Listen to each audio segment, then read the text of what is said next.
Praise the Lord. The best wishes to you and your family members in the name of God. దేవుని నామమునకు మహిమ కలుగును గాక. దేవుని నామం పేరట మీకును మీ కుటుంబ సభ్యులందరికీ శుభాభివందనములు. ఈరోజు దేవుని వాగ్దానము. Today God's promise. అన్ని జనులకును దేవుడు జీవార్థమైన మారు మనస్సును దయచేసి ఉన్నాడని చెప్పుకొనుచు దేవుని మహిమపరచిరి. అపోస్తుల కార్యం 11వ అధ్యాయం 18వ వచనం. And they glorified God, saying, Then God has granted to the Gentiles also repentance to life. The book of Acts chapter 11 verses 18. క్రీస్తునందు ప్రియమైన సహోదరి సహోదరులారా, ఈ శ్రేష్టమైన ఉదయకాల సమయంలోను ప్రభువైన యేసుక్రీస్తు వారు తెలియచేస్తున్న మాట, అన్ని జనులకును దేవుడు జీవార్థమైన మారు మనస్సును దయచేసి ఉన్నాడని చెప్పుకొనుచు దేవునిని మహిమపరచిరి.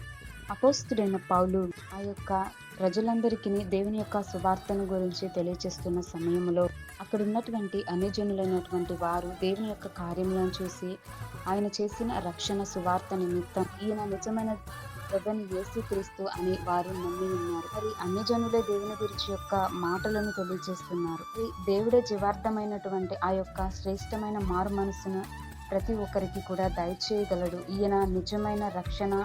దేవుడు తనందరి జీవితాలలోనూ ప్రతి మనుషుల యొక్క ఆ యొక్క కుటుంబ పరిస్థితుల విషయంలో కూడా దేవుడు కూడా ప్రతి ఒక్కరికి జీవార్థమైనటువంటి ఆ యొక్క మనసుని దయచేస్తాడు. కనుకనే దేవుని యొక్క రక్షణ సువార్త వాటన్నిటిలోనూ అపోస్తుడైన పౌలు ఏ రీతిగా అయితే దేవుని మాటలను గూర్చి దేవుని యొక్క వాక్యం ఏ రీతిగా అయితే చెప్పబడి ఉన్నదో, దేవుని మాటలు ఏ రీతిగా అయితే వారి హృదయాలను తాకి ఉన్నవో, వారు ఒకరిని ఒకరు తెలుసుకుంటూ అన్యజనులైనటువంటి వారు కూడా మారు మనసు పొందే విధంగా దేవుడు దయచేసి ఉన్నాడు. దేవుడు రక్షణ దయచేయగలడు. దేవుడు నూతనమైన జీవితమును ఆ యొక్క శ్రేష్టమైనటువంటి మారు మనసును దయచేసి దేవుడిచ్చు పరలోకమైనటువంటి ఆ యొక్క జీవితమును ప్రతి ఒక్కరికి దయచేస్తాడు. కనుకనే ఈ వాక్యం ద్వారా ఈ ఉదయకాల సమయంలో దేవుడును నీతోనూ నాతోనూ మనందరితోనూ దేవుడిచ్చు జీవార్థమైన మారు మనసును మనం పొందుకొని నిత్యం ఆయనను ఆరాధిస్తూ పూర్ణ మనసుతోనూ పూర్ణ ఆత్మతోనూ ఆయన సేవించే కృపా కాపుదల దేవుడు మనందరికీ దయచేయును గాక.